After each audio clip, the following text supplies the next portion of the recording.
ওকে, আমরা লাস্ট ক্লাসে thermite welding পর্যন্ত পড়েছিলাম। আজকে আমরা দেখবো যে ইলেকট্রন বিম ওয়েল্ডিং থেকে শুরু করব, দেখা যাক কতদূর যাওয়া যায়। ঠিক আছে, তো ইলেকট্রন বিম ওয়েল্ডিং, আমাদের ওয়েল্ডিং এর বেসিক ডেফিনেশন অনুযায়ী আমরা যেটা জানি সেটা হচ্ছে যে ওয়েল্ডিং দুইটা মেটাল পার্টকে জয়েন করাটাকে আমরা ওয়েল্ডিং বলি, with the application of heat or without the application of heat, or simply using pressure, using the pressure. And অথবা এটাও হতে পারে যে আমরা অনেক সময় হচ্ছে ফিউশনের মাধ্যমে, অর্থাৎ দুটো ওয়ার্কপিসকে পাশাপাশি রেখে মেল্ট করে তারপরে জয়েন করি। আবার কিছু কিছু ক্ষেত্রে আমরা রেজিস্ট্যান্স ওয়েল্ডিং ফর এক্সাম্পল, যে আমরা জানি যে ওয়ার্কপিসকে প্লাস্টিক স্টেটে নিয়ে যাওয়ার পর আমরা সেটাকে জয়েন করতে পারি। তো ইলেকট্রন বিম ওয়েল্ডিং হচ্ছে এমন একটা ওয়েল্ডিং, এই ওয়েল্ডিং প্রসেসে আমরা যে হিট জেনারেশন করব, সেই হিট জেনারেশনটা বেসিক্যালি হবে with the help of high velocity electron. ঠিক আছে, আমরা যদি একটা ক্যাথোড থেকে হাই ভেলোসিটি ইলেকট্রনকে ইমিট করতে পারি, সেই ইলেকট্রন যখন হচ্ছে ইলেকট্রনগুলোকে যদি আমরা এক জায়গায় ফোকাস করে কোনো একটা ওয়ার্কপিসের উপরে বোম্বার্ড করতে পারি, তাহলে সেক্ষেত্রে সেখানে প্রচুর পরিমাণে হিট জেনারেট হবে। ঠিক আছে, যেমন হচ্ছে হিট ইজ বোম্বার্ড মানে কি স্যার? বোম্বার্ড মানে হচ্ছে স্ট্রাইক করা, কোনো একটা জায়গায় ফোকাস করা।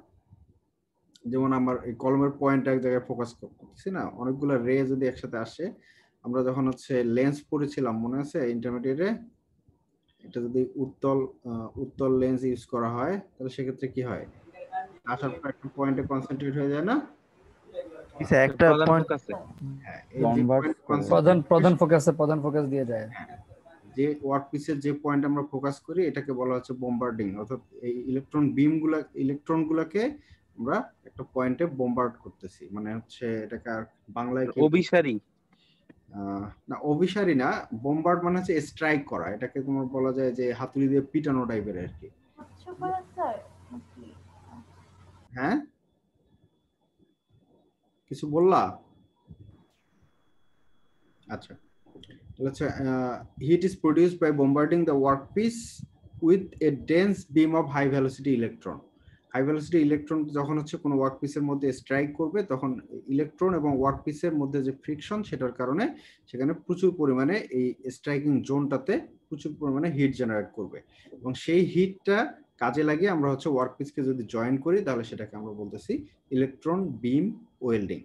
কিভাবে ইলেকট্রন বিমগুলো প্রডিউস হয় সেটা নিয়ে আমরা হচ্ছে পরে আসতেছি।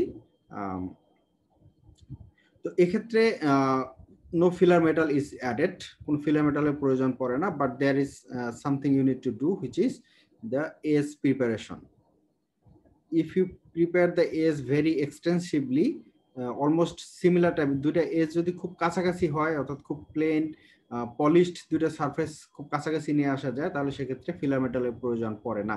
মেটাল দুটাকে মেল্ট করার মাধ্যমে এখানে যদি ইলেকট্রন বিম স্ট্রাইক করানো হয়, তাহলে সেক্ষেত্রে এই ওয়ার্কপিস দুটো এই বরাবর জয়েন হয়ে যাবে। ঠিক আছে, এক্সটেনসিভ এজ প্রিপারেশন থাকলে সেক্ষেত্রে এই ফিলার মেটালের প্রয়োজন পড়ে না। ঠিক আছে, this process not only used to join common metals but highly oxidized material কিংবা refractory material হচ্ছে যে সকল ম্যাটেরিয়াল গুলো হচ্ছে অনেক হাই টেম্পারেচার সাস্টেইন করতে পারে। ঠিক আছে, এই ধরনের ম্যাটেরিয়ালকেও এই ইলেকট্রন বিম ওয়েল্ডিং এর মাধ্যমে জয়েন করা সম্ভব। এছাড়াও হাইলি অক্সিডাইজেবল মেটাল, কিছু কিছু মেটাল আছে যেমন অ্যালুমিনিয়াম, অথবা হচ্ছে আমরা আয়রনের কথাও যদি চিন্তা করি, এই মেটালগুলো হচ্ছে খুব সহজেই অক্সিডাইজড হয়ে যায়। ঠিক আছে, এই অক্সিডাইজড হয়ে যাওয়ার পসিবিলিটি যে সকল ম্যাটেরিয়ালে অনেক হাই থাকে, সেসব ম্যাটেরিয়ালও ইলেকট্রন বিম ওয়েল্ডিং এর মাধ্যমে জয়েন করা সম্ভব, because of special set up, which is এই ইলেকট্রন বিম ওয়েল্ডিং এর জন্য আমাদের দরকার হবে হচ্ছে ভ্যাকিউম। ঠিক আছে, যদি ভ্যাকিউমের মধ্যে আমরা রাখি তাহলে সেখানে তো কোনো এয়ার নাই, সেখানে কোনো অক্সিজেন নাই, তো সেক্ষেত্রে এই অক্সিডাইজড হয়ে যাওয়ার আয়রন অক্সাইড কিংবা হচ্ছে অ্যালুমিনিয়াম অক্সাইড প্রডিউস করার যে পসিবিলিটি সেটা আর থাকে না। ঠিক আছে, ভেরিয়াস সুপার অ্যালয়েস, কিছু কিছু সুপার অ্যালয় আছে very hard and very high melting point temperature. In that case normal welding is not possible, because normal welding range of temperature is maximum 4500 degrees Celsius, but in the case of electron beam it reaches up to 15000 degree Celsius temperature can be attained. ঠিক আছে, sir এখানে বিম বলতে কি বোঝায়? বিম বলতে হচ্ছে ইলেকট্রনগুলোকে, আমি একটু পরেই দেখাবো, আসতেছি। ঠিক আছে, তো এটা হচ্ছে one of the schematic diagram. এখানে দুইটা দেওয়া আছে, লেফট সাইডে একটা, রাইট সাইডে একটা। তো লেফট সাইডে যেটা আছে এটা থেকে আমরা একটু ডিটেল দেখার চেষ্টা করি। এটা হচ্ছে যে এসি ফিলামেন্ট ওয়্যার যদি কোনো একটা ক্যাথোডের মধ্যে টাংস্টেন, ইউজুয়ালি হচ্ছে টাংস্টেন ইউজ করা হয় ইলেকট্রনকে ইমিট করার জন্য। যখন হচ্ছে এসি ইলেকট্রিক সাপ্লাই এই ক্যাথোডের মধ্যে টাংস্টেন ফিলামেন্টের মধ্যে যখন হচ্ছে এসি লাইন মানে ইলেকট্রিসিটি আমরা অন করে দিব, তখন সেক্ষেত্রে এই ক্যাথোড থেকে ইলেকট্রনগুলো বের হয়ে আসবে, ইলেকট্রন ইমিট হয়। ঠিক আছে, এই ইলেকট্রনগুলো সারিবদ্ধ অবস্থায় আমরা যে এই হাই ভোল্টেজ ডিসি যেটা ক্যাথোড ইলেকট্রোড যেটাকে আমরা বলতেছি, এই ডিসির কারণে ইলেকট্রন হচ্ছে নেগেটিভ, ক্যাথোড হচ্ছে negative, so it is opposite direction. এই ক্যাথোড করে কি ইলেকট্রনগুলোকে একটা নির্দিষ্ট পয়েন্টে এখানে ফোকাস করে দেয়। ঠিক আছে, মানে যাতে ইলেকট্রনগুলো এদিকে কিংবা এদিকে চলে যেতে না পারে। ঠিক আছে, ইলেকট্রন ইমিট হয়ে গেলে সে যে কোনো দিকে যেতে পারে, কিন্তু এই ক্যাথোড ইলেকট্রোড থাকার কারণে সে আর অন্যদিকে মুভ করতে পারে না। ঠিক আছে, সে সামনের দিকে একটা সার্টেন পয়েন্টে মুভ করে। এরপরে এখানে অ্যানোড আছে, অ্যানোড দিয়ে সেটাকে আবার হচ্ছে কন্ট্রোল করা হয়। ঠিক আছে, আমি কতটুকু উইডথ চাচ্ছি, অর্থাৎ এখান থেকে এই ডিসটেন্সটা কতটুকু চাচ্ছি সেটা কন্ট্রোল করা হয়। ঠিক আছে, এরপরে আরেকটা জিনিস হচ্ছে focusing and deflection coil or lens যেটা আছে, এটার কাজ হচ্ছে যে এই ইলেকট্রন বিমটাকে আবার ডিফ্লেক্ট করে দিই। ইলেকট্রনের যে রে গুলো বের হচ্ছে, ইলেকট্রনের যে পার্টিকেল গুলা, সেই পার্টিকেল গুলো তো অনেক হাই ভেলোসিটিতে আসতেছে, সেই পার্টিকেল গুলোকে একটা পয়েন্টে কনসেন্ট্রেট করার জন্য এই লো ভোল্টেজ ডিসি সাপ্লাই এর মাধ্যমে, ডিসি কয়েলের মাধ্যমে, অর্থাৎ ম্যাগনেটিক লেন্স যেটাকে বলা হয় আর কি, ম্যাগনেটিক লেন্সের মাধ্যমে সার্টেন পয়েন্টে ফোকাস করার সুযোগ থাকে। ঠিক আছে, এই ফোকাসিং এন্ড ডিফ্লেকশন কয়েলের কাজ হচ্ছে সার্টেন পয়েন্টে ফোকাস করা। আর ক্যাথোড ইলেকট্রোড আর হচ্ছে অ্যানোড, এই দুইটার কাজ হচ্ছে ইলেকট্রনগুলো যাতে হচ্ছে বাইরের দিকে মুভ করে যেতে না পারে সেটাকে কন্ট্রোল করা। ওকে, তারপর এই ফোকাসিং পয়েন্টটা তো মুভ করাতে হবে, তাই না? একটা ওয়ার্কপিসের মধ্যে মুভ করাতে হবে, সেই মুভমেন্টটা কোন পয়েন্টে আমি ফোকাস করব, এই পয়েন্টে নাকি এই পয়েন্ট, তার জন্য আমরা এই ফোকাসিং আর ডিফ্লেকশন যে কয়েল আছে, এই কয়েলের মাধ্যমে সেই কাজটা আমরা করতে পারি। এরপরে যখন হচ্ছে হাই ভেলোসিটি ইলেকট্রন ওয়ার্কপিসের মধ্যে ইম্পিং করবে, স্ট্রাইক করবে কিংবা বোম্বার্ড করবে, তাহলে সেক্ষেত্রে এই ওয়ার্কপিসের মধ্যে হিট জেনারেট করবে, এবং এই জেনারেটেড হিট করবে কি ওয়ার্কপিসটাকে মেল্ট করার পর এখানে একটা ওয়েল্ডিং জয়েন্ট তৈরি করবে। ঠিক আছে, ওকে, কারো কোনো কোশ্চেন আছে কিনা? স্যার বলো। স্যার, ওই যে এখানে ওই ওয়ার্কপিসটা মানে কিভাবে থাকবে? ওই 2D চিত্র তো স্যার, মানে বোঝা যাচ্ছে না। আর স্যার ব্যাপারটা ভালো করে বুঝতে পারতেছি না, যে একটু যদি বুঝাই বলতেন এই কিভাবে এই ইলেকট্রনটা যায়, মানে ইলেকট্রনটা কিভাবে যায়, লাইট জি স্যার। কিভাবে যায়। তুমি মনে করো একটা টর্চ লাইট ফেলতেছো, টর্চ লাইট যখন তুমি অন করো, লাইট যেভাবে ফ্লো করে, লাইটকে তো পার্টিকেলও বলতে পারি, আবার হচ্ছে ওয়েভও বলতে পারি, তাই না? জি স্যার, হ্যাঁ আমরা যদি লাইটটাকে পার্টিকেল কনসিডার করি, তাহলে সেক্ষেত্রে পার্টিকেল একটা নির্দিষ্ট ডিরেকশন বরাবর মুভ করছে, তাই না? আর এক্ষেত্রে হচ্ছে যখন ক্যাথোডের মধ্যে ইলেকট্রিসিটি সাপ্লাই দেওয়া হয়, তখন ক্যাথোড থেকে ইলেকট্রন পার্টিকেল গুলো ইমিট হয়, ইলেকট্রন পার্টিকেল গুলো অনেক হাই ভেলোসিটিতে বাইরের দিকে চলে আসে। ঠিক আছে, সেই পার্টিকেল গুলা যাতে বাইরের দিকে বিভিন্ন দিকে চলে যেতে না পারে, স্ক্যাটার্ড হয়ে যেতে পারে না বিভিন্ন ডিরেকশন বরাবর, যাতে হতে না পারে, তার জন্য হচ্ছে এই ক্যাথোড ইলেকট্রোড এবং অ্যানোড ইলেকট্রোডের মাধ্যমে এই ইলেকট্রন গুলাকে কন্ট্রোল করা হয়। মনে করো তুমি একটা টর্চ লাইট অন করে দিছো, ঠিক আছে? লেটস সে আমি এখানে যদি একটা টর্চ লাইট দেখাই তোমাকে, মনে করো যে একটা টর্চ লাইট আছে, এখান থেকে আলোর কণাগুলো হচ্ছে বিচ্ছুরিত হচ্ছে। এখন তুমি চাচ্ছ এই কণাগুলা বিভিন্ন দিকে যাবে না, বিভিন্ন ডিরেকশন বরাবর এভাবে যাবে। হ্যাঁ স্যার, যাবে। ঠিক আছে, এখন তুমি হচ্ছে চাচ্ছ এই কণাগুলোকে কন্ট্রোল করবে, তাহলে কি করতে হবে তোমাকে? এদিকে একটা রিফ্লেক্টর দিতে হবে, এদিকে একটা রিফ্লেক্টর দিতে হবে। তুমি যদি ইয়া দাও, আয়না যেটাকে বলে মিরর দাও, তাহলে সেক্ষেত্রে আলোটা কনসেন্ট্রেট হয়ে যাবে না? এখন তুমি যদি চাও যে এই আলোটাকে আমি এদিক থেকে এদিকে নিয়ে আসবো, তাহলে কি করবে? তুমি এদিকে আরেকটা মিরর দিয়ে দিবা অ্যাঙ্গেল করে, আলোটা স্ট্রাইক করে এদিকে চলে আসবে না? হ্যাঁ, এই যে কন্ট্রোলিং সিস্টেমটা, এই কন্ট্রোলিং সিস্টেম কাজটা করে হচ্ছে এই ইলেকট্রোড, ক্যাথোড ইলেকট্রোড আর অ্যানোড। ঠিক আছে, আরেকটা কাজ যেটা, সেটা হচ্ছে যে তুমি যে ইলেকট্রনটাকে ফোকাস করছো, ঠিক আছে, এই ফোকাসিং পয়েন্টটাও সরি, এই ফোকাসিং এবং ডিফ্লেকশন কয়েল যেটা, সেটার কাজ হচ্ছে যে তুমি কতটুকু অংশ, এখন দুইটা রে যখন হচ্ছে, মনে করো যে দুই পাশ থেকে তো রে আসতেছে, তাই না? এদিক থেকে রে আসতেছে, এদিক থেকে রে আসতেছে। এখন তুমি হচ্ছে তোমার ওয়ার্ক পিস আছে এই জায়গায়, নিচে হচ্ছে তোমার ওয়ার্ক পিস। এখন তুমি হচ্ছে কতটুকু ওয়ার্ক পিসের কতটুকু অংশ, তুমি যদি হচ্ছে খুব স্মল একটা পার্টের মধ্যে হচ্ছে জয়েন্টটা কমপ্লিট করতে চাও, তাহলে সেক্ষেত্রে তোমাকে সেইভাবে ফোকাস করতে হবে যাতে জাস্ট স্মল পয়েন্টে এসে সবগুলো ইলেকট্রন স্ট্রাইক করে। ঠিক আছে, এই পয়েন্টে huge amount of heat generate করবে। আবার তোমার কখনো মনে হতে পারে যে না, আমাকে একটা ওয়াইড স্পেস জুড়ে, ঠিক আছে, একটা বড় জায়গা জুড়ে, আমি এত বড় জায়গা জুড়ে ওয়েল্ডিং করব, তাহলে সেক্ষেত্রে আমার ইলেকট্রনটা ফোকাস করতে হবে কিভাবে, যাতে হচ্ছে ইলেকট্রনগুলো সবগুলো এসে এই পুরো এরিয়াটাকে কভার করে। ঠিক আছে, এখানে পুরো এরিয়াটাকে কভার করে। তাহলে এই যে কন্ট্রোলিংটা একটা সিঙ্গেল পয়েন্টে কিংবা একটা ওয়াইড। স্যার এখানে কি স্যার ক্যাথোড আর অ্যানোড একত্রে মানে কন্ট্রোল করে নাকি আলাদা আলাদা ভাবে, প্রথমে ক্যাথোড পরে অ্যানোড? না, এগুলো তো সব ফিক্সড, তুমি চাইলে মুভ করতে পারো শুধুমাত্র হচ্ছে ফোকাসিং এন্ড ডিফ্লেকশন কয়েলটাকে। মানে স্যার মানে ওই যে টাংস্টেন ফিলামেন্ট থেকে ইলেকট্রনটা মানে এমিট হওয়ার পরে প্রথমে ক্যাথোড আগে কন্ট্রোল করে নাকি অ্যানোড আগে কন্ট্রোল করে? মানে ক্যাথোড তো ইলেকট্রনটাকে দিবে, অ্যানোড একদিকে দিবে না। ইলেকট্রোড তোমার স্টার্ট করতেছে, এটা তো হচ্ছে টু ডাইমেনশনাল ক্রস সেকশন দেখানো হচ্ছে, তাই না? তুমি যদি রাইট সাইডের পিকচারটা দেখো, রাইট সাইডের পিকচারটাতে দেখো যে ক্যাথোড থেকে যখন ইলেকট্রন ইমিট হয়, সেই ইলেকট্রনটা ইমিট হওয়ার পর এটা যাতে চারিদিকে স্ক্যাটার হয়ে না যেতে পারে, এই জন্য এখানে হচ্ছে সরি, এই ক্যাথোডের মধ্যে এখানে আছে এই এটা দুটোর মধ্যে একটু পার্থক্য আছে। ঠিক আছে, যাকে এটা তোমরা ইগনোর করো। এখানে যেটা হচ্ছে যে ক্যাথোড থেকে যখন ইলেকট্রনটা বের হয়, সেই ইলেকট্রনটা যাতে হচ্ছে চারিদিকে ছড়াই যেতে না পারে, এটা তো হচ্ছে এই ডিরেকশন মুভমেন্ট থাকবে, তাই না? চারিদিকে যাতে ছড়াই যেতে না পারে, এই জন্য হচ্ছে এখানে একটা ক্যাথোড ইলেকট্রোড বসানো থাকে। এটা হচ্ছে ফিক্সড। ঠিক আছে, এর যে ভোল্টেজ, এই ভোল্টেজের কারণে এখানে হাই ভোল্টেজ ডিসি থাকে, নেগেটিভ টার্মিনাল কানেক্ট করা থাকে, আর এখানে ইলেকট্রন যেটা বের হচ্ছে হাই ভেলোসিটিতে, সেই ইলেকট্রনটা হচ্ছে নেগেটিভ। ঠিক আছে, যার কারণে কি হবে, একটা আরেকটাকে অপোজিট ডিরেকশন বরাবর করবে না। মানে ইলেকট্রনটা যদি নেগেটিভ হয় আর ইলেকট্রনও হচ্ছে নেগেটিভ, যার কারণে ইলেকট্রন বিমটা আর রাইট সাইডের দিকে বিকর্ষণ করবে। এই বুঝতে পারতেছো কি আমার কথা? স্যার ক্যাথোড ইলেকট্রোডটা কি নেগেটিভ? হ্যাঁ, নেগেটিভ টার্মিনাল না, এই যে নেগেটিভ এখানে দেওয়া আছে high voltage DC negative terminal, আর অ্যানোড ইলেকট্রোডটা হচ্ছে তোমার পজিটিভ টার্মিনাল। ওয়ার্ক পিস কি স্যার মুভ করবে না? স্যার ওই নেগেটিভটা দেখতে পাচ্ছিলাম না স্যার। আচ্ছা, ওয়ার্ক পিস মুভ করবে কিনা, তোমার যখন হচ্ছে ওয়েল্ডিং করবা, ওয়েল্ডিং তো আর একটা সার্টেন পয়েন্টে করবা না, তাই না? তোমাকে অবশ্যই ওয়ার্ক পিস মুভমেন্ট করার কোনো অপশন থাকতে হবে। পাশের চিত্রটা অন্যরকম লাগতেছে কেন? হ্যাঁ, এটা একটু ডিফারেন্ট আছে, এটা অন্য জায়গা থেকে কালেক্ট করা, তো এটা তোমরা একটু ইগনোর করো, এটা থেকে বোঝার চেষ্টা করো।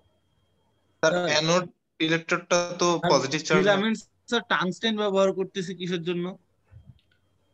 টাংস্টেন ফিলামেন্ট কেন ইউজ করতেছি? টাংস্টেন ফিলামেন্ট থেকে খুব সহজেই আমাদের ইলেকট্রন অবটেইন করা যায়। ইলেকট্রন ইমিশন যেটা, সেটা হচ্ছে টাংস্টেন ইলেকট্রন থেকে খুব সহজেই ইমিট হয় ইলেকট্রন, এই কারণে। স্যার এখানে স্যার এই জায়গায় হ্যাঁ, বুঝি নাই। আমি বলছি যে এখানে অর্থপিসটা কি স্যার দুটো অংশ নাকি শুধুমাত্র ওই অংশটা জাস্ট হচ্ছে মেটাল দিয়ে হচ্ছে ফ্ল্যাপ করবে অর্থপিসের ওইখানে স্যার? এটা এমন হতে পারে, এখানে তুমি মাল্টিপল ওয়ার্ক পিস জয়েন করতেছো, কিংবা কোনো একটা ওয়ার্ক পিসের মধ্যে একটা ক্র্যাক আছে, সেই ক্র্যাকটা তুমি জয়েন করে দিতে চাচ্ছ। বুঝতে পারছো? এইটা কি খালি স্যার সেনসিটিভ ওয়েল্ডিং গুলোর ক্ষেত্রে না? এই very sensitive and very high quality welding এর জন্য সাধারণত এটা ইউজ করা হয়। কারণ এখানে একই মেটাল হবে নাকি? মেটাল একই হতে হবে? একই মেটাল হতে হবে। স্যার এখানে অ্যানোড ইলেকট্রোডটা কি ইলেকট্রনকে মানে অ্যাট্রাক্ট করতে চাইবে না, ইলেকট্রনকে টেনে নিয়ে যেতে চাইবে। ইলেকট্রন তো হাই, একটা ইলেকট্রন মনে করো যে তোমার এখান থেকে অনেকগুলো ইলেকট্রন বের হচ্ছে, তাই না? এই ইলেকট্রন গুলাকে যখন হচ্ছে দেখতেছে এই পাশে ক্যাথোড আছে, তখন ইলেকট্রন কি আর এদিকে যাবে? রাইট সাইডে কি ইলেকট্রন আর যাবে না? যাবে না, কারণ ইলেকট্রন যাইতে চাইবে না। সে তখন করবে কি, এদিকে এক জায়গায় কনসেন্ট্রেট হওয়ার চেষ্টা করবে। তো এক জায়গায় যখন কনসেন্ট্রেট হওয়ার চেষ্টা করবে, এটা তো হাই ভেলোসিটিতে আছে, সে হাই ভেলোসিটিতে যদি এইভাবে যায়, তাহলে দেখা যায় এখানে কি আবার স্ক্যাটার হয়ে যাবে। তো এখন যেটা করতে হবে যে এই যে এখানে রে যেটা দেখানো হচ্ছে, এই ইলেকট্রন কিন্তু পুরো এরিয়াটার মধ্যেই আছে। ঠিক আছে, এগুলোর মধ্যে যে নাই তা কিন্তু না। ঠিক আছে, জাস্ট যে দুইটা ইলেকট্রনের পাথ দেখানো হয়েছে এখানে। ঠিক আছে, এখান থেকে যখন একটা ইলেকট্রন বের হবে, ইলেকট্রনটা এদিক দিয়ে মুভমেন্ট করে এর ডিরেকশনটাকে আমরা জাস্ট কন্ট্রোল করতেছি। জাস্ট লাইক আমি যেটা দেখালাম যে আলোকে আমি যদি কন্ট্রোল করে এক নির্দিষ্ট জায়গায় গিয়ে ফেলতে পারি, ঠিক সিমিলার ওয়েতে। আর স্যার ইলেকট্রন রিলিজের ব্যাপারটা কি ফটো ইলেকট্রিক ইফেক্টের মতো? এটা আমি এক্স্যাক্টলি বলতে পারছি না। ফটো ইলেকট্রিক ইফেক্টটা কি সেটা বলা হবে। স্যার ওখানে মেটাল থেকে ইলেকট্রন স্যার রিলিজ একটা নির্দিষ্ট এনার্জি স্যার কোন ইলেকট্রনের উপর প্রদান করলে স্যার ওই ইলেকট্রনটা একটা মতনই লাগছে স্যার। ইলেকট্রন স্যার একটা নির্দিষ্ট ইয়া থেকে ইলেকট্রন থেকে বের হয়ে আসবে একটা নির্দিষ্ট পরিমাণ এনার্জি যদি আমি সেটা তাহলে ফিজিক্সের বিষয়। জি স্যার ফিজিক্স। এখানে আমি যতটুকু জানি যে টাংস্টেন কিন্তু ফিলামেন্ট স্যার ফটো ইলেকট্রিক ইফেক্টে স্যার হচ্ছে লাইট ফেলতে হয়। এটা এক্স-রে পরীক্ষার মতন এটা। ফোটন ফেলতে। হ্যাঁ, অনেকটা এক্স-রে যেভাবে করে, ঠিক আছে, অনেকটা সেরকম টাইপের। এই ফিলামেন্ট ইলেকট্রোড ইমিট হবে। স্যার অ্যানোডের নিচে যে অংশটা আছে স্যার, এটা কি হচ্ছে স্যার ফোকাসিং এন্ড ডিফ্লেকশন। তুমি মনে করো তোমার হাতে একটা হচ্ছে হোস পাইপ আছে, ওই বাসায় মোটর দিয়ে অনেক সময় গাছে পানি দেয় না মানুষ, মোটরের পাইপলাইন দিয়ে। হোস পাইপ বোঝো? জি স্যার। হ্যাঁ, এই হোস পাইপ দিয়ে যখন পানি দাও তুমি এক জায়গায় দাঁড়ায় এসে পানিটা কন্ট্রোল করতে পারো না। লেফট সাইডের গাছটাতে দিব, তারপরে রাইট সাইডের গাছটাতে দিব, তারপরে ওই দিকের গাছটাতে দিব। কন্ট্রোল করা যায় না? চিকন করা যায়, মোটা করা যায় না পানির ফ্লোটাকে? যায়? জি স্যার যায়। ওই কাজটা হচ্ছে এই ফোকাসিং এন্ড ডিফ্লেকশন কয়েলের কাজ হচ্ছে এক্স্যাক্টলি। বলছিলাম এখানে মানে কোন ধরনের পদার্থ থাকে? সাপোজ কোন ধাতব কিছু থাকলে তো ইলেকট্রনটা নিয়ে নিবে, বা হচ্ছে এখান থেকে এমন কি ব্যবহার করা হয়? ইলেকট্রনটা তো হাই ভেলোসিটিতে আসতেছে, তাই না? ইলেকট্রনটা হাই ভেলোসিটিতে আসার পর এটা হচ্ছে এখানে যখন ওয়ার্কপিসের মধ্যে স্ট্রাইক করবে তখনই তো হচ্ছে হিটটা জেনারেট হয়ে যাবে। স্যার আমরা ফিলার মেটালটা কিভাবে ইউজ করব? না, এখানে ফিলার মেটাল ইউজ করা ফিলার মেটাল তো লাগে না। ফিলার মেটাল লাগে না। এখানে স্যার ক্যাথোড অংশ তো স্যার বিকর্ষণ করে পাঠিয়ে দিচ্ছে, আবার অ্যানোড অংশটাকে আকর্ষণ করে মানে এক্সপ্যান্ড করতেছে আর কি ইলেকট্রন। কিন্তু স্যার এই যে তারপরে এখানে কি আকর্ষণ বা বিকর্ষণ এমন কি হচ্ছে সেটা আর কি বুঝতেছি না। যে এখানে সাপোজ লাইটের ক্ষেত্রে তো কোনো রিফ্লেক্টর ব্যবহার করলে লাইটের ফোকাসিং এন্ড ডিফ্লেকশন এই জায়গাটায় কি হচ্ছে? ফোকাসিং এন্ড ডিফ্লেকশনের কথা ওটাই তো বললাম। তুমি মনে করো যে এই যে এই পয়েন্টটা আছে, এই পয়েন্টটা দেখতে পাচ্ছো? এই পয়েন্টটা এখন আছে কোথায়? এই লোকেশনে আছে। এই পয়েন্টটা যদি তুমি চাও যে এখানে বসাবা, এই লোকেশনে নিয়ে আসবা, ওয়ার্কপিসের হাইট বেশি, ওয়ার্কপিস এরকম হাইটের, সেটা কিভাবে করবা? এই অবস্থায় যদি ফিক্সড থাকে সেটা কি করা সম্ভব? তখন করতে হবে কি, যখন তুমি হচ্ছে এখানকার এই ডিসি ভোল্টেজ যেটা আছে, এই ডিসি ভোল্টেজটা যখন তুমি চেঞ্জ করবা, দ্যাট মিন্স ইনক্রিজ করবা, তখন দেখা যাবে যে এই ইলেকট্রনগুলা will be much more deflected. ঠিক আছে, তখন এই ইলেকট্রন দুটো এভাবে এসে এই পয়েন্টে এসে ফোকাস করবে। স্যার এখানে কি ঘটতেছে সেটা বুঝতে পারছি, বাট যেমন হচ্ছে আলোর কাচের ভিতর থেকে আলো গেলে হচ্ছে আলোটা পথ বেঁকে যায়, তো এখানে স্যার লেন্স শব্দটা আছে, এটা কি কাচের তৈরি কোনো কিছু? না, এটা তো ম্যাগনেটিক কয়েল। ও তোমরা এটা জিজ্ঞেস করেছো? এগুলা হচ্ছে তোমার ম্যাগনেটিক কয়েল, এটা কপার ওয়্যারের কয়েল। এখান থেকে যখন হচ্ছে ইলেকট্রন তোমার ইলেকট্রিসিটি ফ্লো করা হয়, দিস আর জাস্ট কয়েলস। এগুলা হচ্ছে এইভাবে পেঁচানো কয়েল, বুঝতে পারছো? স্যার উপরেরটা হাই ভোল্টেজ আর নিচেরটা লো ভোল্টেজ, এটা কি ওই হাই থেকে লো ইলেকট্রন ফ্লো করার জন্যই? মানে না না, ইলেকট্রন তো তার নিজস্ব স্পিডে ট্রাভেল করবে। ইলেকট্রোম্যাগনেটিক মানে রেডিয়েশনটা ঘটবে না, ইলেকট্রোম্যাগনেটিক রেডিয়েশন এখানে আসবে না। এখানে হচ্ছে ম্যাগনেটিক ইফেক্টটা কাজ করবে। মানে ইলেকট্রনের যে পজিটিভ নেগেটিভ টার্মিনাল গুলো আছে, এই টার্মিনাল যখন মধ্য দিয়ে যখন ইলেকট্রিসিটি ফ্লো করে, there will be a secondary magnetic field. ঠিক আছে, এই ম্যাগনেটিক ফিল্ডটাই বেসিক্যালি হচ্ছে ইলেকট্রনকে ডাইভার্ট করে দেওয়ার জন্য রেসপন্সিবল। স্যার দুইটা ডিফারেন্ট ভোল্টেজ কেন ইউজ হয় স্যার? উপরে যেমন ক্যাথোডে অনেক হাই ভোল্টেজ আর নিচেরটা মানে ক্যাথোডে কেন হাই ভোল্টেজ কেন ইউজ হয়? ক্যাথোডটা হচ্ছে ইলেকট্রন যখন ইমিট হচ্ছে, জাস্ট আফটার দ্যাট ইমিশন, ঠিক আছে, এট দিস পয়েন্ট, এখানে যদি হাই ভোল্টেজ ডিসি তুমি না দাও তাহলে ইলেকট্রন হচ্ছে বেশি পরিমাণে ডিফ্লেক্টেড হয়ে যাবে।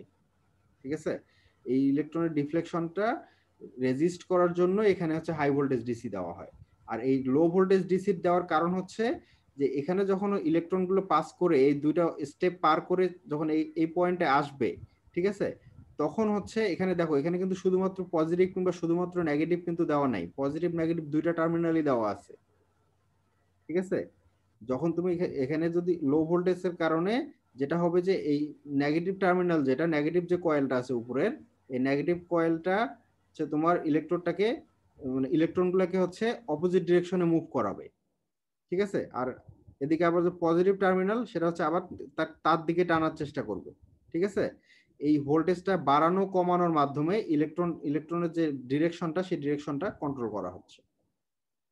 এটা যে লো ভোল্টেজ এবং লো ভোল্টেজ, এটা হচ্ছে তোমার লো ভোল্টেজ ইউজ করার মেইন কারণ হচ্ছে যাতে তুমি এই ইলেকট্রন গুলাকে কন্ট্রোল করতে পারো। আর এগুলো হচ্ছে হাই ভোল্টেজ মানে হচ্ছে তোমাকে এই অংশটুকু ফিক্সড, এখানে যে টার্মিনাল কয়েল ইউজ করা হচ্ছে সেই কয়েলগুলো হচ্ছে ফিক্সড, আর এখানে যে অ্যানোডের কয়েল আছে সেই কয়েলগুলো হচ্ছে ফিক্সড, ঠিক আছে। এখানে কনস্ট্যান্ট একটা হাই ভোল্টেজ পুট করা হয়, কিন্তু এখানকার যে ভোল্টেজটা, এই ভোল্টেজটা হচ্ছে তুমি লো থেকে হাই পর্যন্ত কম বেশি করতে পারো। যদি কম বেশি করো তাহলে সেক্ষেত্রে ইলেকট্রনের ফোকাসিং পয়েন্টটা উপর থেকে নিচে নামবে, ঠিক আছে। তুমি যত বেশি করবা ইলেকট্রনের ফোকাসিং পয়েন্টটা তত উপরে হবে, যত কম করবা ইলেকট্রনের ফোকাসিং পয়েন্টটা তত নিচের দিকে হবে। স্যার আমাদের ওয়ার্কপিসে যে জায়গাটা ফিল করার দরকার ওটা কি শুধু ইলেকট্রন দিয়ে ফিল হবে? না, ওই যে জায়গাটা আমরা ফিল করব ইলেকট্রন তো সে ফ্লো করে চলে যাবে মেটালের মধ্য দিয়ে, স্ট্রাইক করার পর সেই ইলেকট্রন মেটালের মধ্য দিয়ে ফ্লো করে সে চলে যাবে, তার গ্রাউন্ড যেখানে গ্রাউন্ড করা থাকবে সে জায়গায় চলে যাবে, ঠিক আছে। কিন্তু স্যার মেটাল ফিল হবে কি? মেটাল ফিল হবে কিভাবে? মেটাল অ্যাকচুয়ালি ফিল হবে না। এখানে হচ্ছে এই জন্যই বলছিলাম এর আগের ইয়াতে বললাম না যে এই অংশটুকু এজটা এমন ভাবে প্রিপারেশন করা হয় যে দুইটা এজ যদি আমরা এভাবে কনসিডার করি, দুইটা edge almost perfectly match with each other, ঠিক আছে। And there will be a small amount of pressure applied on both sides. When electron beam is strike in here, then very low thickness of both the base metal will be melt and then they will be joined together. তাহলে hit produce করার জন্যই মানে main অ্যাম্বিশনটা হচ্ছে hit produce করা। Main কাজটাই তো হচ্ছে hit মানে কাইনেটিক এনার্জি কি আর থার্মাল এনার্জি কাইনেটিক এনার্জিটাকে হচ্ছে হিট এনার্জিতে কনভার্ট করা হচ্ছে, কনভার্টমেন্টের কারণে হিট এনার্জিতে কনভার্ট হচ্ছে। স্যার ফোকাসিং এন্ড ডিফ্লেকশন যে কয়েলটা আছে এটা অ্যাকচুয়ালি কি করতেছে? জাস্ট ডাইভার্ট করতেছে অথবা ডিফ্লেকশন ঘটাচ্ছে, তাই না স্যার? ডিফ্লেকশন করতেছে এবং স্পটটাকে পজিশন চেঞ্জ করতেছে এখানে অথবা এখানে।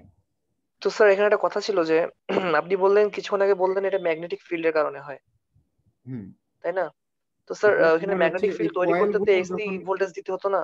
যদি আমি ম্যাগনেটিক ফিল্ড তৈরি করতে চাই তাহলে তো আমাকে এসি ভোল্টেজ দিতে হইতো, কিন্তু ডিসি ভোল্টেজ আমি দিচ্ছি। ম্যাগনেটিক ফিল্ড তৈরি করার জন্য এসি ভোল্টেজ দেওয়ার দরকার ছিল না স্যার? হ্যাঁ, এসি ভোল্টেজ দেওয়ার কথা ছিল, কিন্তু স্যার এখানে তো আমরা লো ভোল্টেজ মানে লো ডিসি ভোল্টেজ দিচ্ছি এর মধ্যে ফোকাসিং এন্ড ডিফ্লেকশন কয়েলে। ফোকাসিং, হ্যাঁ এটা একটা ভালো কোশ্চেন করেছো যে এখানে তো ডিসি ভোল্টেজ আমাদের দেওয়া হচ্ছে, তাই না?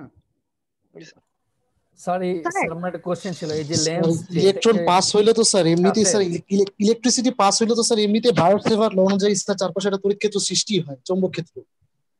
ইয়া থেকে এটা তো স্যার এমনিতেই জানেন। সব সময় তো ডিসি ভোল্টেজ মানে সব সময় তো এসি ভোল্টেজ লাগে না, ডিসি ভোল্টেজ দিয়েও করা যায়, কিন্তু যখন মানে ওই যে ইলেকট্রনটা যদি চলাচল করে তাহলে সেখানে একটা ইলেকট্রন তো মানে এখানে লোকালাইজড ইলেকট্রন স্যার মুভ করতেছে, মুভ করলে তো স্যার একটা অবশ্যই চৌম্বক ক্ষেত্র সৃষ্টি হবেই। ডিসি ভোল্টেজ লাগে না, তড়িৎ ক্ষেত্র তৈরি হইতেছে। মাইকেল ফ্যারাডের সূত্র ছিল স্যার একটা, ওই ফ্যারাডের সূত্র অনুযায়ী তো স্যার চারপাশে একটা চৌম্বক ক্ষেত্র তৈরি হবেই, এটা এমনিতেই ন্যাচারাল প্রসেস। তবে এটা এই যেটা তোরা বলতেছিস সেটা তো মনে কর সেই ইলেকট্রন ক্ষেত্রটা মানে সেই ম্যাগনেটিক ফিল্ড ইলেকট্রনই নিজে তৈরি করছে, যে ইলেকট্রনটা ডিফ্লেক্ট হচ্ছে সেটাই নিজে তৈরি করতেছে। তাহলে এখানে আমার ভোল্টেজটা কয়েলের দরকারই ছিল না, বুঝছিস? কয়েলের মধ্যে দিয়ে যদি না যাইতো তাহলে পরিবর্তনশীল হইতো না, এখানে কয়েলের মধ্যে দিয়ে যাওয়ার জন্য ডিরেকশন প্রত্যেকবার পরিবর্তনশীল হবে। ওকে, তোমাদের আর্গুমেন্ট আমার খুব ভালো লাগতেছে, ঠিক আছে। এভাবেই ক্লাসে ডিসকাশন হলে এখানে একজন এক এক কথা বলতেছে, বাট কেউ কি শিওর যে কোনটা ঠিক? না, কেউই শিওর না, এবং আমি নিজেও এই ব্যাপারটাতে একটু কনফিউজড। ও যখন এসির কথা বলেছে আমি কনফিউজড হয়ে গেছি।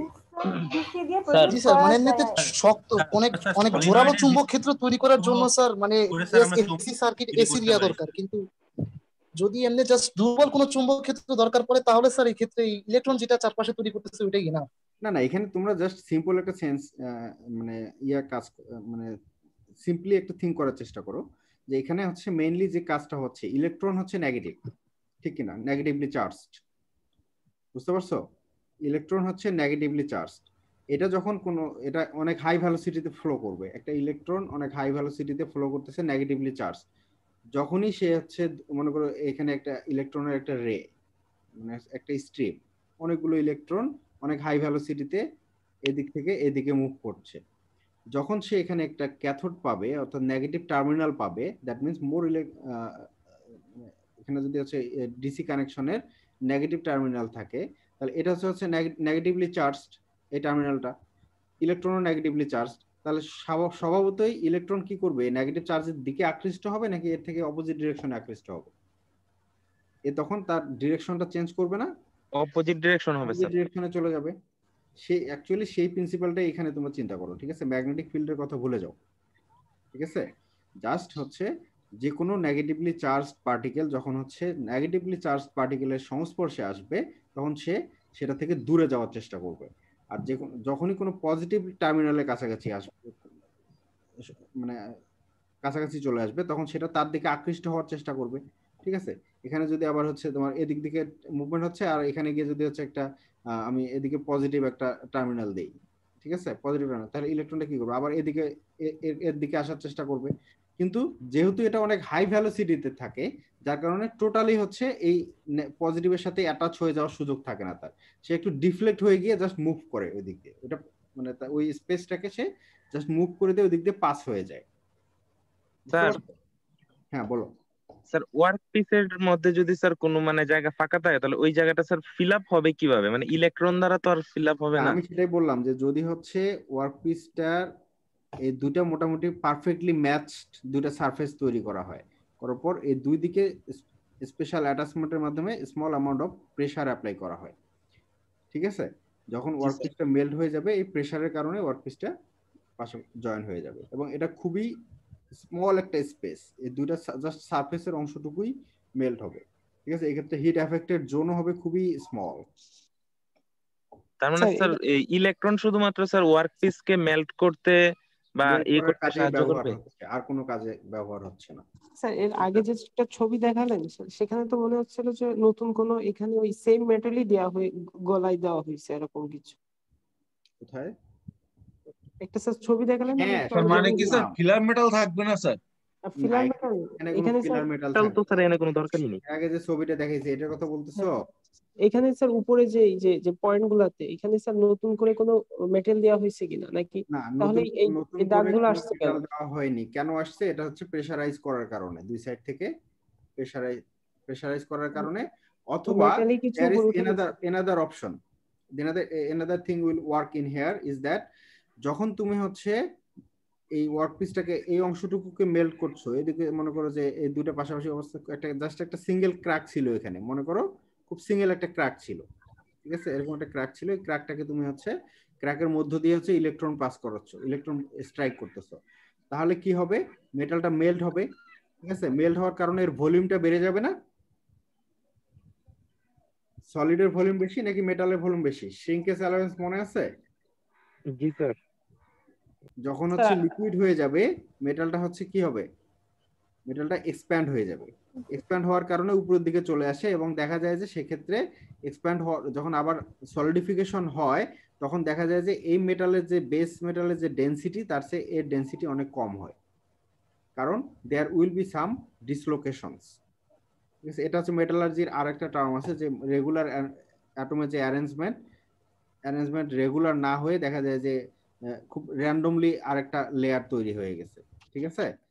এই ধরনের ডিসলোকেশনের পরিমাণ বেশি থাকার কারণে আলটিমেটলি এখানে খুব স্মল একটা ডেন্ট তৈরি হয়, অর্থাৎ বিট, ওয়েল্ড বিট যেটাকে বলে আর কি, এই ওয়েল্ড বিটটা তৈরি হয়। এখানে স্যার আর্ক জেনারেট হয় স্যার? না, এখানে আর্ক জেনারেট হবে কেন? এখানে তাহলে স্যার হিটটা হচ্ছে কোথায়? ওই যে হিট ইলেকট্রনের ইলেকট্রন নিয়ে আসছে কাইনেটিক নাকি এনার্জিটা হচ্ছে ইয়াতে তোমার হিট এনার্জিতে। মেটেলে পড়ে তারপর হচ্ছে হিট জেনারেট হচ্ছে। হ্যাঁ ইলেকট্রনের কাইনেটিক এনার্জি হিট এনার্জিতে ট্রান্সফার হচ্ছে। স্যার হ্যাঁ, বলো। এখানে স্যার ওই ছবিটা একটু ওই আগের ছবিটা। হ্যাঁ, বলো। হ্যাঁ স্যার ওই যে এখান থেকে দেখা যাচ্ছে মানে এখান থেকে বোঝা যাচ্ছে যে ওই এখানে একটা ফাঁকা জায়গা আছে মানে রডের মধ্যে যদি একটা মানে ফাঁপা রড মানে এরকম দেখাচ্ছে। হ্যাঁ আসলে এইটা কেন হইলো এটা বুঝতে পারলাম না না। না, এটা হচ্ছে, এটা তো জাস্ট একটা এক্সাম্পল দেখানোর জন্য একটা ওয়ার্ক পিস দেখানো হয়েছিল, বাট এটা আচ্ছা বেসিক্যালি আচ্ছা হচ্ছে যখন ইলেকট্রন বিম স্ট্রাইক করবে কোনো একটা সলিড হ্যাঁ সারফেসের উপরে তখন জি কি স্যার রকম দাঁড়াবে সেটা জাস্ট এখানে একটা এক্সাম্পল দেখানো ছিল। এই ছবিটা সেখান থেকে কালেক্ট করা। ইলেকট্রন বিম ওয়েল্ডিং করার ফলে মানে ইলেকট্রন বিম যদি কোনো একটা সলিড মানে কোনো জয়েন্ট না, কোনো একটা সলিড মেটালের উপরে যদি কোনো ওই ইলেকট্রন বিম দেওয়া হয় হ্যাঁ ইলেকট্রন বিম, তাহলে সেক্ষেত্রে কি ধরনের স্ট্রাকচার দাঁড়ায়, ঠিক আছে, কিভাবে কাজ করে সেটা দেখানোর জন্য এটা ডেমনস্ট্রেশন করা হয়েছে। এই অর্থে যে যদি কোনো মেটালের সার্ফেসের মধ্যে খুবই স্মল ক্র্যাক ডেভেলপ থাকে, সেই ক্র্যাকটাকে রিপেয়ার করার কাজে কিন্তু ইলেকট্রন বিম ইউজ করা হয়। স্যার এখান থেকে কি আসতে পারে স্যার প্রশ্ন? তোমরা আবার সেই পরীক্ষায় চলে গেলা। প্রশ্ন আসতে পারে কি ইলেকট্রন বিম ওয়েল্ডিং কিভাবে কাজ করে, ঠিক আছে, এর যে ফাংশন এই যে এখানে যে ফিগারটা আছে এই ফিগার হয়তো ড্র করতে বলতে পারে, যে এই ফিগার ড্র করতে পারে। আর একটা জিনিস কিন্তু এখনো আলোচনা করা হয়নি, সেটা হচ্ছে এই পুরো সিস্টেমটা কিন্তু এইখান থেকে এই পর্যন্ত পুরো যে সিস্টেমটা আছে এই পুরো সিস্টেমটা কিন্তু ভ্যাকুয়াম থাকতে হবে, ঠিক আছে। স্যার ভ্যাকুয়াম চেম্বার থাকার কারণটা কি স্যার? ভ্যাকুয়াম না থাকলে ইলেকট্রন হচ্ছে এয়ারের যে পার্টিকেল থাকবে, এয়ার কিংবা হচ্ছে অক্সিজেন, এগুলো যে পার্টিকেল থাকবে এগুলোর সাথে হচ্ছে স্ট্রাইক করবে এবং হচ্ছে বিভিন্ন দিকে স্ক্যাটার্ড হয়ে যাবে, সেটাকে কন্ট্রোল করতে পারবে না। ভ্যাকুয়াম থাকার কারণে ইলেকট্রনটা থেকে কন্ট্রোল করা পসিবল হচ্ছে। Even if you use the magnet or হচ্ছে DC supply or cathode or anode, you won't be able to control the electron যদি হচ্ছে এয়ার পার্টিকেল থাকে। স্যার হাউজিংটা স্যার কোন মেটালের করব স্যার? হাউজিং যেটা আমরা দেখতেছি স্যার ওই যে ভ্যাকুয়াম চেম্বারের ওই হাউজিংটা কিভাবে করছে স্যার? ইলেকট্রন গান হাউজিং না স্যার পুরো হাউজিংটা স্যার মানে আমার ওয়ার্ক পিস সহ মানে পুরো যে হাউজিংটা দেখতেছি মানে ওটা কি একই মেটাল দিয়ে করা হয়েছে না মেটাল না গ্লাস না কিভাবে স্যার? না এটা মেটালিক করা হয়, কিন্তু সেক্ষেত্রে রিফ্র্যাক্টরি ম্যাটেরিয়াল দিয়ে মোস্টলি তৈরি করা হয়। আবার এটাতে তো কোনো ইফেক্ট নাই, তোমার হচ্ছে এই আদার যে সাইড গুলো এদিকে কোনো ইফেক্ট আছে তোমার এই সারফেসের মধ্যে, আউটসাইড যে কেসিংটার কথা বলতেছো তুমি, ইলেকট্রনের কোনো ইফেক্ট কি এটার মধ্যে পাবা? না স্যার যদি আমার সিস্টেম লস না করে তাহলে কোনো ইফেক্ট নাই স্যার। যদি সিস্টেম নষ্ট না হয়ে যায় তাহলে কিন্তু কোনো ইফেক্ট নাই। আর যদি সিস্টেম নষ্ট হয়ও তাহলে কি ঘটবে? স্যার এখানে একটা মানে কি বলবো সেফটি মেজারের ব্যাপার থাকার কথা না স্যার? এই সেফটি গুলোকে ডেফিনেটলি মেইনটেইন করা হয়, আদারওয়াইজ এটা তো অপারেট করা ইম্পসিবল, তাই না? জি স্যার সেটাই বলতে চাচ্ছিলাম স্যার। তুমি শুধুমাত্র যদি ইলেকট্রন বিম ওয়েল্ডিং নিয়ে স্টাডি করতেছো, there will be huge resources, ঠিক আছে। শুধুমাত্র ইলেকট্রন বিম ওয়েল্ডিং এর উপর বুঝতে পারছি স্যার। বইও পাবা। সো এগুলা হচ্ছে যত দিন যাচ্ছে এগুলা আরো অ্যাডভান্স টেকনোলজি আসতেছে। যেমন হচ্ছে এখন ইলেকট্রন বিম দিয়ে হচ্ছে ইমেজিং করা হয়, স্ক্যানিং ইলেকট্রন মাইক্রোস্কোপ, নাম শুনছো? জি স্যার দেখছিলাম স্যার, ইউটিউবে দুই একটা ভিডিও দেখছিলাম। ইমেজিং করা হচ্ছে ইলেকট্রন বিম ওয়েল্ডিং দিয়ে। জি স্যার নট অনলি ইমেজিং, তুমি ইলেকট্রন বিমের মাধ্যমে একটা মেটালের মধ্যে কি কি কম্পোনেন্ট আছে, তোমার আয়রন কার্বন যা কিছু আছে এই মেটালের মধ্যে সবগুলোর পার্সেন্টেজ পর্যন্ত বের করা যাচ্ছে জাস্ট ইলেকট্রন বিম ইনসিডেন্ট করার মাধ্যমে। Not only welding, so technology advance হচ্ছেই, সো এগুলোর সেফটিও সেভাবেই কনসিডার করা হয়, ঠিক আছে। এখানে তো আর সবগুলো ডিটেইলস তোমাদের দেখানো সম্ভব না, তাই না? বুঝতে পারছি স্যার। তোমাদের ধারণা থাকতে হবে, তোমাদের আন্ডারগ্রেডের মেইন উদ্দেশ্যই হচ্ছে যে জাস্ট বেসিক ধারণাগুলো তোমাদের থাকতে হবে। স্যার অ্যানোডের কাজটা কি আরেকবার একটু বলা যাবে? অ্যানোডের কাজটা তোমার হচ্ছে ইলেকট্রনটাকে আবার হচ্ছে ফোকাসিং করার, মানে সরি ফোকাসিং এর জন্য তো কয়েল আছে, এখানে ইলেকট্রোডটাকে কন্ট্রোল করার জন্য, অর্থাৎ ইলেকট্রনের যে ডায়ামিটার, ঠিক আছে, এখানে যখন হচ্ছে ক্যাথোডের মধ্যে আসে তখন এখানে কিন্তু খুবই স্মল একটা স্পেসের মধ্যে চলে আসলো, ঠিক আছে, অর্থাৎ রেটা ইলেকট্রনের যে স্ট্রিমটা আছে সেটা খুবই কনসেন্ট্রেটেড হয়ে গেছে এই জায়গাটাতে, সেটাকে এক্সপ্যান্ড করার জন্য হচ্ছে অ্যানোড ইউজ করা হয়, যাতে আমি ওয়ার্কপিসের মধ্যে আমার required diameter of electron stream আমি অবটেইন করতে পারি। বুঝতে পারছো? আচ্ছা স্যার আমার একটা কোশ্চেন ছিল।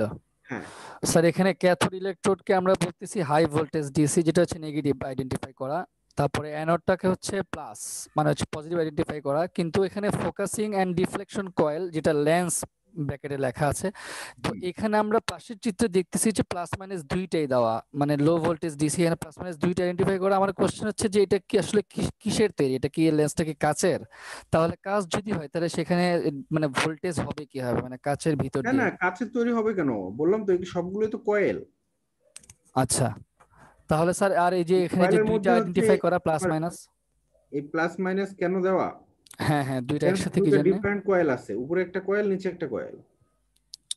ও দুটো কয়েল সেপারেটেড উইথ ইনসুলেটর। আচ্ছা আচ্ছা, ঠিক আছে। এই নেগেটিভটা করবে কি, নেগেটিভটা এদিকে ইলেকট্রনগুলোকে এদিকে সরিয়ে দেওয়ার চেষ্টা করবে, আর পজিটিভটা আবার এর দিকে টানার চেষ্টা করবে। ঠিক আছে, মানে টানাটানি লেগে যাবে আর কি দুটার মধ্যে। এখন ভোল্টেজ কন্ট্রোল করার মাধ্যমে তুমি তাহলে এখানে এখানে কত স্পিডে কত ফোর্সে ইলেকট্রনটাকে টানতেছে, আর ইলেকট্রনটা কত ফোর্সে নিচের দিকে নামতেছে, এই ইলেকট্রনটাকে এই নেগেটিভ কত কত ফোর্সে হচ্ছে এদিকে ডিফ্লেক্ট করার চেষ্টা করতেছে, আবার হচ্ছে এই পজিটিভ ভোল্টেজের কারণে কত ফোর্সে এদিকে টানার চেষ্টা করতেছে। এগুলোর মাধ্যমে ডিটারমাইন করা যাবে যে এই ফোকাসিং পয়েন্টটা কোন জায়গায় হবে। আচ্ছা তার মানে স্যার মানে দুইটাই এখানে মানে প্লাস মাইনাস দুইটাই আমরা মানে কন্ট্রোল করে এই জিনিসটাই করব আর কি। হ্যাঁ জি স্যার, বুঝতে পারছি, থ্যাংক ইউ স্যার। ওকে, একটাতে অনেক সময় চলে গেল। একটা ওয়েল্ডিং এ যদি একটা ক্লাস শেষ হয় তাহলে তো অনেকদিন লেগে যাবে। এনিওয়ে, তোমাদের ভালো লাগছে যে তোমরা নিজেরা ডিসকাস করতেছিলা, দ্যাটস এ গুড ইন্ডিকেশন। হ্যাঁ আমরা স্যার এই পড়াটায় অনেক আজকে ভালো বুঝছি। তাই? জি স্যার। That's good. আচ্ছা বলো। এই যে অনেক প্রকার ওয়েল্ডিং তো স্যার, এটা মনে রাখতে যে টোটাল অনেক প্রকার দেখতেছি, যে হয়তো যখন বুঝাচ্ছেন মনে আছে এটা বুঝতেছি, কিন্তু কোনটা যে কোন ওয়েল্ডিং হ্যাঁ, এখানে আসলে আমার কিছু করার নাই। ঠিক আছে, যতদিন পর্যন্ত সিলেবাস মডিফাই হচ্ছে না ততদিন পর্যন্ত এখানে কিছু করার নাই। তোমাদেরকে জাস্ট বেসিক ধারণাটা রাখতেই হবে। ঠিক আছে, কোনটা কি ধরনের ওয়েল্ডিং। আর তোমরা যদি বিগত সালের কোশ্চেন গুলো খেয়াল করে দেখো তাহলে খুব বেশি কিন্তু ওয়েল্ডিং আসে না। ঠিক আছে, একটা দুইটা কিংবা দুইটার বেশি আসার কথাও না, কি দুইটা থেকে সর্বোচ্চ হয়তো তিনটা ওয়েল্ডিং সম্পর্কে আসতে পারে। ঠিক আছে, তো আমি সাধারণত কোশ্চেন এমন ভাবে করার চেষ্টা করি যাতে হচ্ছে তোমাদেরকে মুখস্থ রেখে অ্যানসার করতে না হয়। ঠিক আছে, তোমরা যদি সবগুলো কি বলেন স্যার অ্যানসার করতে পারো। যেমন কিছু কিছু ওয়েল্ডিং আছে নামেই বোঝা যায় যে বিষয়টা কি, আর কিছু কিছু আছে স্যার বুঝতে সমস্যা হয়। যেমন আমার মনে হয় না যে এখন ইলেকট্রন বিম ওয়েল্ডিং আজকের পর কেউ ভুলবে, যেভাবে ডিসকাশন হয়েছে আমার মনে হয় না কেউ ভুলবে। তো এইভাবে যদি তোমরা নিজেদের মধ্যে গ্রুপ ডিসকাশন করো এই প্রতিটা ওয়েল্ডিং নিয়ে, দেখবা যে এমনিতেই মাথায় থেকে যাবে জিনিসগুলো। স্যার অ্যাডভান্টেজ ডিসঅ্যাডভান্টেজ গুলো এগুলো স্যার কি করব স্যার? এগুলো তো স্যার পড়া স্যার আবার দুই দিন পরে ভুলে যায় স্যার। হ্যাঁ, এটা যখন তুমি বারবার পড়বা না তখন এমনিতেই তোমার মাথার মধ্যে চলে আসবে যে কোনটার অ্যাডভান্টেজ কি রকম। তুমি অ্যাডভান্টেজ ডিসঅ্যাডভান্টেজটা তো হচ্ছে কম্পেয়ার টু আদার ওয়েল্ডিং। মনে করো তোমাকে ইলেকট্রন বিম ওয়েল্ডিং এর অ্যাডভান্টেজ বলতে লিখতে বলা হচ্ছে, তাহলে তুমি কি করো, কার সাথে কম্পেয়ার করবা? এর থেকে খারাপ যে ওয়েল্ডিং গুলো আছে তার থেকে খারাপগুলো আছে সেগুলোর সাথে কম্পেয়ার করবা তুমি। আর এক্ষেত্রে যে এক্স্যাক্টলি এখানে যে কয়টা আছে এই কয়টাই তোমাকে দিতে হবে এমন তো না। তুমি ইলেকট্রন বিম ওয়েল্ডিং এর অ্যাডভান্টেজ অন্যান্য যে কোনো ওয়েল্ডিং এর সাথে কম্পেয়ার করে বলতে পারো যে এগুলো হচ্ছে অ্যাডভান্টেজ। বুঝতে পারছো? স্যার এখানে যে কয়টা আছে এগুলাই ইউজ করতে হবে, এগুলা মুখস্থ করে রাখতে হবে এমন কিন্তু না। As long as you are logical, তুমি যতক্ষণ পর্যন্ত লজিক্যাল থাকবা দ্যাটস ওকে। স্যার এখানে বিম কোনটাকে বলতেছি? ইলেকট্রন বিম, ওই যে স্ট্রিমটা লাইট যখন টর্চ লাইট অন করা হয়, লাইটের যে স্ট্রিমটা ওটাকে বলা হয় লাইট বিম। ও আচ্ছা আচ্ছা, ঠিক আছে স্যার। আমরা তো নিজেদের ভিতরে ডিসকাস করলাম, কিন্তু স্যার আলটিমেটলি সলিউশনটা কি দাঁড়াইলো? মানে ওই যে উল্লাস একটা কোশ্চেন আমি সলিউশনটা করছিল একটা স্যার, আমাকে এটা আসলে তোমাদের তো আসলে অত ডিপে যাওয়ার কথা না, কিন্তু তোমরা অনেক বেশি ডিপে চলে গেছো আর কি। হ্যাঁ জি স্যার, মানে ইলেকট্রন বিম ওয়েল্ডিং এর মেশিনের কনস্ট্রাকশনে তোমরা চলে গেছো, কিন্তু আমাদের আসলে ফোকাস ওখানে ছিল না। আমাদের এই কোর্সের অবজেক্টিভ যেটা, এটা হচ্ছে you should have the basic idea of electron beam welding, how electron beam welding is done. এখন তোমরা গেছো হচ্ছে ফিজিক্সের মধ্যে, যে ইলেকট্রন বিম ওয়েল্ডিং এর অ্যাপারেটাসের কনস্ট্রাকশনের মধ্যে চলে গেছো, যে এই কয়েলগুলো কিভাবে কনস্ট্রাক্ট করা হয়। ঠিক আছে, এটার মধ্যে চলে গেছো। যাই হোক, আমি হচ্ছে নেক্সট ক্লাসে তোমাদেরকে হচ্ছে এটা সম্পর্কে আরো ক্লিয়ার ধারণা দিব। ঠিক আছে, আমি ভিডিও সহ তোমাদেরকে ধারণা দেওয়ার চেষ্টা করব। ওকে স্যার আমাদের সিলেবাসের থ্যাংক কতটুকু ইউ স্যার। আচ্ছা, ওকে, তাহলে অ্যাডভান্টেজ গুলো আমরা একটু দেখি যে জিরকনিয়াম, বেরিলিয়াম, টাংস্টেন যে হাই স্ট্রেংথের যে অ্যালয় গুলো আছে সেগুলো হচ্ছে ওয়েল্ড করা যায়, হাই কোয়ালিটি ওয়েল্ডিং অবটেইন করা যায়, যেহেতু ভ্যাকুয়ামের মধ্যে করা হয়, কোনো ইম্পিউরিটিস আসার সুযোগ নাই। কনসেন্ট্রেটেড বিম মিনিমাইজেস ডিস্টরশন, যে কোনো একটা ওয়ার্ক পিসের মধ্যে যখন তুমি হচ্ছে জয়েন করবা, এই জয়েনিং এর স্পেসটা যত বড় হবে তত এটা বেন্ড হয়ে যাওয়ার পসিবিলিটি থাকবে। ঠিক আছে, বাট যখন হচ্ছে এই জয়েনিং স্পেসটা যত ছোট হবে, এটা ডিস্টরশন অর্থাৎ বেন্ড হয়ে যাওয়ার পসিবিলিটিটা তত কমে যাবে। সেটাই এখানে বোঝানো হয়েছে যে কনসেন্ট্রেটেড বিম থাকার কারণে খুবই স্মল স্পেসের মধ্যে ওয়েল্ডিংটা হয়ে যায়, যার কারণে ডিস্টরশন কম থাকে। Cooling rate is much higher due to vacuum, vacuum থাকার কারণে হচ্ছে কুলিং রেটটা অনেক বেশি হাই হয়। হাই হিট এফেক্টেড জোন খুব কম, শিল্ডিং গ্যাস, ফ্লাক্স এই সব জিনিসগুলোর প্রয়োজন পড়ে না। এটার মেইন ডিসঅ্যাডভান্টেজ হচ্ছে যে এটার অনেক কস্টলি। ঠিক আছে, হাই ক্যাপিটাল কস্ট। 2 নম্বর হচ্ছে extensive joint preparation is required, যেহেতু ফিলার মেটাল ইউজ করা হয় না, জয়েন্টটাকে এমনভাবে প্রিপেয়ার করতে হয় যাতে খুব পারফেক্টলি জয়েন করা সম্ভব হয়। Vacuum requirement is also limit the production rate, production rate হচ্ছে আমরা বাড়াতে পারি না, কারণ হচ্ছে একটা ওয়ার্ক পিস ঢোকানোর পর জয়েন করে সেটাকে বের করে আবার হয়তো নতুন করে আরেকটা ওয়ার্ক পিস ঢোকাতে হবে। In the main time vacuum করা আবার ভ্যাকুয়ামটাকে নর্মাল প্রেসারে নিয়ে আসা, এর জন্য টাইম যায়, যার কারণে প্রোডাকশন রেটটা ভেরি লো। এরপর হচ্ছে size of the vacuum chamber, vacuum চেম্বারের সাইজ যত বড় হবে তত হিউজ অ্যামাউন্ট অফ এনার্জি লাগবে to produce vacuum, that's why the specimen size of the workpiece is also limited. Not suitable for high carbon steel, high carbon steel এর ক্ষেত্রে যেটা হয় এটা খুবই ব্রিটল টাইপের স্ট্রাকচার হয়। ঠিক আছে, হাই কার্বন স্টিলে প্রচুর পরিমাণে কার্বন থাকে এবং এটা হচ্ছে খুবই ব্রিটল টাইপের স্ট্রাকচার, যার কারণে এটার মধ্যে ইয়া করতে গেলে, ওয়েল্ডিং করতে গেলে ক্র্যাক ডেভেলপ করে। ঠিক আছে, যার কারণে high carbon still electron beam welding এর মাধ্যমে করা সম্ভব না। স্যার এই ওয়েল্ডিং এ তো স্যার আমার ডেনসিটি তো স্যার কম বেশি থাকে, মানে ডেনসিটি তো স্যার এক পাই না আমি, তাহলে স্যার এটা হাই কোয়ালিটি ওয়েল্ডিং হয় কিভাবে? যদি ফোর্স অ্যাপ্লাই করি তাহলে তো স্যার আমার লো ডেনসিটি থেকে ক্র্যাক করার কথা না। না, ডেনসিটি সবসময় যে তোমার আলাদা হবে এটা তোমার ক্র্যাক রিপেয়ারের ক্ষেত্রে ডেনসিটিটা চেঞ্জ হবে, বাট তুমি যখন হচ্ছে দুইটা সেপারেট ওয়ার্ক পিস যখন তুমি জয়েন করতেছো, ঠিক আছে, তখন you are applying external pressure. বুঝতে পারছি sir. That case there will not be density difference. So in every case there are some other options. ঠিক আছে, ক্র্যাক রিপেয়ারের ক্ষেত্রে তুমি ক্র্যাকটাকে মিনিমাইজ করতেছো, বাট ওভারঅল স্ট্রাকচারে কিছু স্ট্রেংথ কিছুটা স্যাক্রিফাইস করে তুমি ক্র্যাকটাকে রিপেয়ার করতেছো। ক্র্যাকটা থাকলে যে ক্ষতিটা হতো, রিপেয়ার করলে সেই ক্ষতিটা আর হবে না। ঠিক আছে, বুঝতে পারছি স্যার, থ্যাংক ইউ স্যার। হ্যাঁ, electron beam welding mainly electronic industry কিংবা অটোমোটিভ এয়ারক্রাফট ইন্ডাস্ট্রিতে ইউজ হয়। রকেট, অ্যাটমিক এনার্জি ফিল্ডে হাই প্রেসিশন ওয়েল্ডিং এ যদি দরকার হয়, হাই কোয়ালিটি ওয়েল্ডিং এর দরকার হয়, তাহলে সেক্ষেত্রে ইউজ করা হয়। প্লাস হচ্ছে যে সকল রিফ্র্যাক্টরি ম্যাটেরিয়াল, ঠিক আছে, রিফ্র্যাক্টরি ম্যাটেরিয়াল যেগুলা, সেই সকল রিফ্র্যাক্টরি ম্যাটেরিয়াল জয়েন করার ক্ষেত্রে এবং সুপার অ্যালয়েস যেগুলো আছে, সুপার অ্যালয়েস যেগুলোকে জয়েন করার জন্য আমরা হচ্ছে ইলেকট্রন বিম ওয়েল্ডিং ইউজ করতে পারি। ওকে, নেক্সট ওয়ান হচ্ছে অনেকটা সিমিলার টাইপের। আগেরটাতে আমরা হচ্ছে মানে হচ্ছে হিট জেনারেট করলাম হচ্ছে ইলেকট্রন বোম্বার্ডমেন্টের মাধ্যমে, ইলেকট্রনের কাইনেটিক এনার্জিটাকে হিট এনার্জিতে রূপান্তর করে আমরা হচ্ছে জয়েনিং এর কাজটা করেছি। আর এক্ষেত্রে আমরা যেটা করব plasma arc welding, that means plasma তৈরি করে প্লাজমার মাধ্যমে আমরা হচ্ছে ওয়ার্কপিসকে মেল্ট করে জয়েন করব, এটাকে বলা হচ্ছে প্লাজমা আর্ক ওয়েল্ডিং।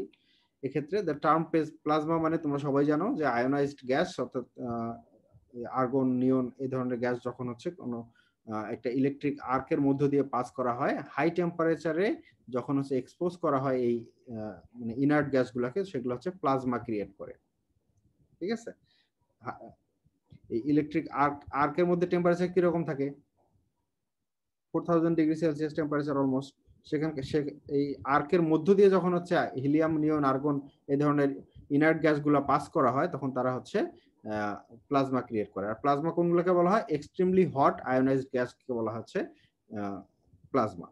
এই প্লাজমাটা যখন হচ্ছে ক্রিয়েট হয়, প্লাজমার টেম্পারেচার মাচ হায়ার দেন হচ্ছে আর্ক জেনারেট ইলেকট্রিক আর্ক যেটা জেনারেট করে তার চেয়ে অনেক হাই তার চেয়ে অনেক হাই টেম্পারেচার পাওয়া যায় প্লাজমার মধ্যে আয়োনাইজড।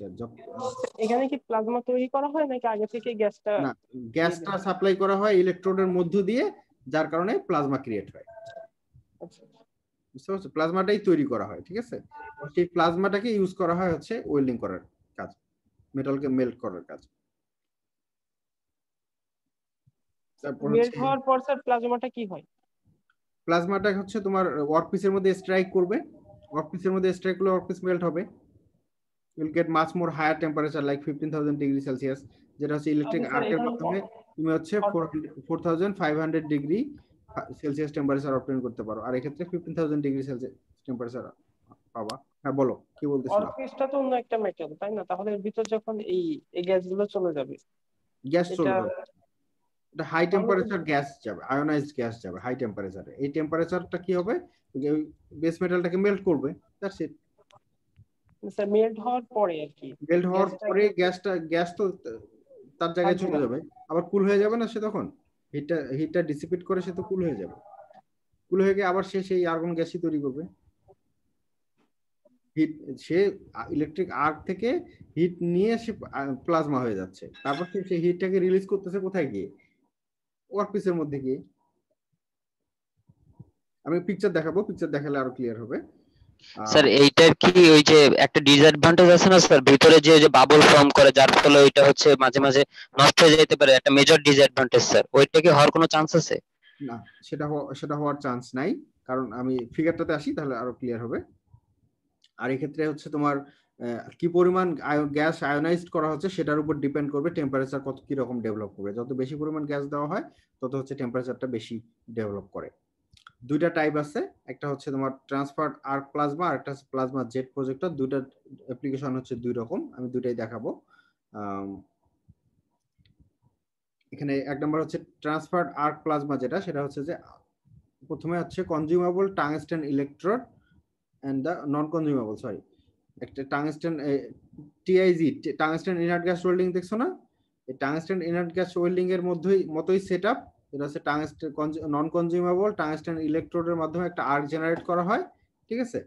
তারপর হচ্ছে since most of the heat is liberated at the work, the most suitable for welding cutting of very refractory material, এবং এই আর্ক যেটা ডেভেলপ করা হয় সেই আর্কের মধ্য দিয়ে এই আর্গন গ্যাস পাস করা হয়। তখন এই গ্যাসটা কি করে, আর্কের মধ্য দিয়ে যখন পাস করে তখন সে হচ্ছে তোমার হচ্ছে প্লাজমা ক্রিয়েট করে। আর এর আগে আমরা দেখেছি কি টিআইজি ওয়েল্ডিং, যেটা সেটার ক্ষেত্রে আমরা দেখছি যে টাংস্টেন ইলেকট্রোড যেটা সেটা হচ্ছে একটা আর্ক জেনারেট করে, আর এর পাশ দিয়ে হচ্ছে আমরা আর্গন গ্যাস সাপ্লাই করি যাতে হচ্ছে এনভায়রনমেন্টটা প্রোটেক্ট করে। কিন্তু আর্কের মধ্য দিয়ে কিন্তু আমরা গ্যাস পাস করতেছি না, আর্কের আউটসাইডে পেরিফেরি বরাবর, আর্কের আউটসাইড বরাবর হচ্ছে আমরা গ্যাস সাপ্লাই করেছি হচ্ছে টিআইজি ওয়েল্ডিং এর ক্ষেত্রে। বাট এটার ক্ষেত্রে প্লাজমার ক্ষেত্রে যেটা হবে যে এই আর্কের মধ্য দিয়ে হচ্ছে গ্যাসটা পাস হবে, যার কারণে সে প্লাজমা স্টেটে চলে যাবে গ্যাসটা। আমি ছবিতে আসতেছি। ট্রান্সফার আর্ক প্লাজমা, এটা হচ্ছে তোমার রিফ্র্যাক্টরি ম্যাটেরিয়াল জয়েনিং কিংবা হচ্ছে কাটিং এর ক্ষেত্রে ব্যবহার করা হয় সাধারণত, সেমি অটোমেটিক কিংবা ম্যানুয়াল যে কোনো ভাবে হতে পারে। An auxiliary gas shield can be used to protect the weld bead from oxidation. এছাড়াও এই প্লাজমা স্ট্রাইক করে আমরা হচ্ছে মেল্ট করতেছি, এই প্লাজমার বাইরে আবার হচ্ছে একটা আমরা চাইলে অক্সিলিয়ারি হচ্ছে তোমার ইনার্ট গ্যাস শিল্ড একটা তৈরি করা সম্ভব, যেটার মাধ্যমে হচ্ছে অক্সিডেশনকে প্রিভেন্ট করা যায়। This is one of the setup for হচ্ছে ট্রান্সফার্ড আর্ক প্লাজমা। এক্ষেত্রে এই মাঝখানে যেটা, এটা হচ্ছে নন কনজিউমেবল টাংস্টেন ইলেকট্রোড, ঠিক আছে? আর প্লাজমা গ্যাস, আমি যে গ্যাস দিয়ে হচ্ছে প্লাজমা ক্রিয়েট করব, সেই প্লাজমা গ্যাসটা হচ্ছে কি এমন ভাবে এখানে সেট আপ করা আছে যাতে এই প্লাজমা গ্যাস হচ্ছে এই আর্কের মধ্য দিয়েই ফ্লো করবে, ঠিক আছে? জিনিসটা বুঝতে পারতেছো? এই প্লাজমা গ্যাস হচ্ছে আর্কের মধ্য দিয়েই ফ্লো করবে, যার কারণে এই এখানে যে ফ্লেমটা তৈরি হবে, ফ্লেমের মতো দেখতে যে জিনিসটা তৈরি হবে সেটা হচ্ছে অ্যাকচুয়ালি প্লাজমা আয়োনাইজড গ্যাস, ঠিক আছে? এই আয়োনাইজড গ্যাস করবে কি মেটালকে মেল্ট করার কাজ করবে। আর এখানে সেকেন্ডারি একটা শিল্ডিং গ্যাস আমরা ফ্লো করতে পারি, যেটা হচ্ছে এই আউটসাইড অংশটুকু আমাদেরকে প্রোটেক্ট করবে, বাইরে থেকে যাতে অক্সিজেন গিয়ে এই ওয়েল্ড বিট যেটা তৈরি হচ্ছে সেই বিটের মধ্যে মানে কন্টামিনেট না করতে পারে, সেজন্য হচ্ছে বাইরে থেকে আমরা চাইলে শিল্ডিং গ্যাস প্রোভাইড করতে পারি। সো এই মাঝখানের অংশটুকু যদি না থাকতো, অর্থাৎ এই প্লাজমা গ্যাসের অংশটুকু না থাকতো, তাহলে এটা পুরোটাই হয়ে যেত কি টাংস্টেন ইনার্ট গ্যাস ওয়েল্ডিং, ঠিক কিনা? শুধু প্লাজমা গ্যাস সাপ্লাইয়ের যে আলাদা চ্যানেল, এই চ্যানেলটা যদি না থাকে তাহলে এটা হচ্ছে একটা টিআইজি ওয়েল্ডিং। অনলি ডিফারেন্স হচ্ছে প্লাজমা ক্রিয়েট করা। প্লাজমা জেট প্রজেক্টর যেটা, এটা একটু স্লাইডলি ডিফারেন্ট। এক্ষেত্রে যে আর্কটা জেনারেট হয়, ঠিক আছে, এই দেখো প্লাজমা গ্যাসের চ্যানেল হচ্ছে এটা, ঠিক আছে, কালারটা চেঞ্জ করি। প্লাজমা গ্যাসের যে ফ্লো সেটা এই দিক থেকে হচ্ছে, এবং এই এটা পেরিফেরি বরাবর, ঠিক আছে, গ্যাসটা এভাবে বের হচ্ছে। আর এখানে যে আর্কটা জেনারেট হয়েছে, ঠিক আছে, এইটা হচ্ছে ইলেকট্রোড, ঠিক আছে, এই ইলেকট্রোড থেকে, এবং হচ্ছে এটা হচ্ছে ক্যাথোড এবং এটা হচ্ছে অ্যানোড। এখানে যে ইয়েটা আছে এটার সাথে তোমার হচ্ছে পজিটিভ কানেকশন দেওয়া আছে, ঠিক আছে। এই অংশটুকু যে এটা কি কালার, এটাকে বলে, কেউ বলতে পারবা? গ্রে। এনিওয়ে যে কালারই হোক না কেন, এটা হচ্ছে অ্যানোড হিসেবে কাজ করবে, এবং হচ্ছে এই যে অংশটুকু এটা হচ্ছে ক্যাথোড হিসেবে কাজ করবে, অর্থাৎ নেগেটিভ, ঠিক আছে। যার কারণে এখানে হচ্ছে আর্কটা জেনারেট হবে, এই ক্যাথোড, অ্যানোড এবং ক্যাথোডের মাঝখানে এই আর্কের যে ফ্লেমটা দেখতেছো এটা হচ্ছে আর্ক জেনারেট হবে। এর মধ্যে দিয়ে যখন এই প্লাজমা গ্যাসগুলো পাস হবে, তখন হচ্ছে এই আর্কের সাথে কাছে যখন প্লাজমা গ্যাসগুলো আসবে, তার সরি মানে ইনার্ট গ্যাস আসবে, প্লাজমা তৈরি হবে, এই এখানে এসে প্লাজমা তৈরি হবে। আর এটার কাজ হচ্ছে অন্য কাজ। এই প্লাজমা জেট প্রজেক্টর শুধু যে জয়েনিং এর কাজে ইউজ হয় তা না, এটা হচ্ছে মেইনলি তোমার মেটাল পাউডার যদি কোনো একটা সারফেসের মধ্যে, মনে করো এখানে একটা মেটাল সারফেস আছে, মেটাল আছে, এর মধ্যে আমি একটা মেটালের কোটিং দেব, অন্য একটা মেটালের কিংবা হচ্ছে সেম মেটালের কোটিং আমি দিতে চাচ্ছি, ঠিক আছে। ইন দ্যাট কেস এটাও এক ধরনের জয়েনিং, ঠিক আছে। অন্য মেটালটাকে এই বেস মেটালের সাথে, এটা লেটস সে আমি এটাকে যদি আয়রন কনসিডার করি, এটাকে নিকেল কনসিডার করি, ঠিক আছে, তাহলে সেক্ষেত্রে আমি যদি আয়রনের মধ্যে নিকেল জয়েন করতে চাই, তাহলে সেক্ষেত্রে প্লাজমা জেট প্রজেক্টর আমি ইউজ করতে পারি, অনেকটা স্প্রে টাইপের, ঠিক আছে। এই নিকেলের পাউডার গুলো তখন আমাকে হচ্ছে সাপ্লাই করতে হবে এটার মাধ্যমে, ঠিক আছে। এদিক দিয়ে নিকেলের পাউডারটা আমি সাপ্লাই করব, এই প্লাজমার সাথে নিকেলের পাউডারটা মিক্স হয়ে গিয়ে সে লিকুইড হয়ে যাবে। এই লিকুইড ড্রুপলেট গুলা পরবর্তীতে এই প্লাজমার স্পিডের কারণে, গ্যাসের স্পিডের কারণে এই লিকুইড যে নিকেল থাকবে, নিকেল হচ্ছে ওয়ার্কপিসের মধ্যে এসে মানে স্ট্রাইক করবে এবং একটা কোট মানে উপরে একটা কোট তৈরি করবে, ঠিক আছে। কোট তৈরি করে এটা ডিফারেন্ট মেটাল হলেও এটার মধ্যে এটা জয়েন হয়ে যাবে।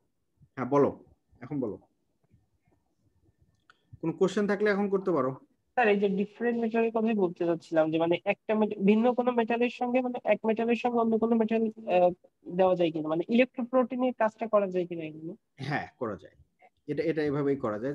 সেটাই তো বললাম যে আয়রনের সাথে উপরে যদি নিকেলের কোটিং তুমি দিতে চাও, সেটা চাইলে করতে পারবা। কিন্তু একটা জিনিস মাথায় রাখতে হবে, ঠিক আছে, যদি হচ্ছে তুমি আয়রনের উপরে নিকেলের কোটিং করতে চাও, তাহলে সেক্ষেত্রে আয়রনের মেল্টিং পয়েন্ট টেম্পারেচার বেশি হতে হবে, নাকি হচ্ছে নিকেলের মেল্টিং পয়েন্ট টেম্পারেচার বেশি হতে হবে? আয়রনের বেশি হতে হবে। তাহলে হচ্ছে নিকেল একেবারে লিকুইড এবং হাই টেম্পারেচারে আয়রনের কাছে আসবে, এবং আয়রনকে মেল্ট করে দিয়ে তারপরে হচ্ছে তার উপরে একটা কোটিং ক্রিয়েট করবে। এখানে স্যার আয়রনও তো কিছুটা মেল্ট হবে নাকি? না, আয়রনে খুব একটা থিন লেয়ার, যেটা একটা থিন লেয়ার তৈরি হবে, যেটা হচ্ছে এই হাই টেম্পারেচারের কারণে। নিকেল তো মেল্ট হয়ে গিয়ে লিকুইড হয়ে গেছে, সেটারও টেম্পারেচার অবশ্যই আয়রনের মেল্টিং পয়েন্ট টেম্পারেচারের চেয়ে হাই হতে হবে এই প্লাজমার টেম্পারেচার, ঠিক আছে। এই লিকুইড গুলোর টেম্পারেচার যদি আয়রনের মেল্টিং পয়েন্ট টেম্পারেচার চেয়ে বেশি না হয়, তাহলে তো সেক্ষেত্রে এখানে জয়েন্ট তৈরি হবে না। বিভিন্ন যে যানবাহনের উপরে যে কালারিংটা করে, এটা কি স্যার এই প্রসেসে? যানবাহনের উপরে স্যার, যে গাড়ির যে প্রাইভেট কারের উপরে স্যার যে ইয়েটা দেয় আর কি, আবরণ। ক্রোম প্লেটিং এর কথা বলতেছে স্যার, ইলেকট্রোপ্লেটিং এর কথা বলতেছে। না না, ইলেকট্রোপ্লেটিং বলছে না, ও বলছে গাড়ির উপরে যে কালার করা হয় না, সাদা কালার, বিভিন্ন কালার যে স্প্রে করে দেওয়া হয় না, স্প্রে টাইপের স্যার। হ্যাঁ আমি জানি না ওটা আসলে মেটালিক স্প্রে কিনা, কারণ ওখানে তো ওটা তো প্লাজমা না। না স্যার, ওটা ইলেকট্রোপ্লেটিং, তো জাস্ট এমনি কোনো একটা বন্ডিং এজেন্ট আছে আর কি, হচ্ছে পেইন্টটাকে হচ্ছে মেটালের সারফেসের সাথে বন্ড করে দেয়। ওটা প্লাজমা না, প্লাজমা তো অনেক হাই টেম্পারেচারের ব্যাপার। এটা সচরাচর অ্যাপ্লিকেশন দেখা যায় কোথায় স্যার? এটা এই ধরনের এটা তো বিভিন্ন ধরনের অ্যাপ্লিকেশন আছে তোমার। ফর এক্সাম্পল আমরা যদি ইয়েতে যাই, রকেট অর অ্যাটমিক এনার্জি ফিল্ডে তোমার হচ্ছে ইয়ার মধ্যে মনে করো হচ্ছে আয়রনের কোনো একটা স্ট্রাকচার আছে, সেটাকে তুমি হাই নজলের মধ্যে যদি আমি কনসিডার করি, যে যদি রকেটের নজলের কথা আমরা চিন্তা করি, কিংবা হচ্ছে রকেটের সারফেসের কথা যদি আমরা চিন্তা করি, ভিতরের স্ট্রাকচারটা হচ্ছে একটা রকেটের ভিতরের স্ট্রাকচারটা হচ্ছে অ্যালুমিনিয়ামের, ঠিক আছে? এখন এটা যখন হচ্ছে অনেক হাই স্পিডে যাবে, ফ্রিকশনের কারণে অ্যালুমিনিয়াম তো খুব অল্প টেম্পারেচারে মেল্ট হয়ে যাবে, 600 ডিগ্রিতে মেল্ট হয়ে যাবে। তা আমি যদি এই অ্যালুমিনিয়ামের উপরে একটা আয়রনের কোটিং দিতে পারি, কিংবা হচ্ছে কোনো একটা রিফ্র্যাক্টরি মেটালের কোটিং দিতে পারি, তাহলে সেক্ষেত্রে এই এয়ারের সাথে ফ্রিকশনের কারণে এখানে কিন্তু সহজে এয়ার বার্ন হয়ে যাওয়ার সুযোগ থাকতেছে না। তাহলে তো এখানে যেটা বললেন যে বেস মেটালের উপর যে ইয়েটা করবো সেটা হিট অ্যাবজর্পশন আরো বেশি থাকতে হবে, মানে এখানে তাহলে তো এখানে অ্যালুমিনিয়াম তো আরো কম তাপমাত্রায় গলে যাচ্ছে। এটা আবার তুমি কন্ট্রোল করতে পারবা, তোমার টেম্পারেচারটা তুমি চাইলে কন্ট্রোল করতে পারবা। কিভাবে? যে তোর অ্যামাউন্ট অফ প্লাজমা গ্যাস সাপ্লাইয়ের পরিমাণ যদি তোমার কম হয়, টেম্পারেচার কম হবে। ডিসটেন্স যদি তুমি বাড়ায় দাও, তোমার টেম্পারেচার কমে যাবে। তো স্যার এখানে যে আবরণটা দিব যেটা, সেইটাই তো তাহলে মেল্ট হবে না।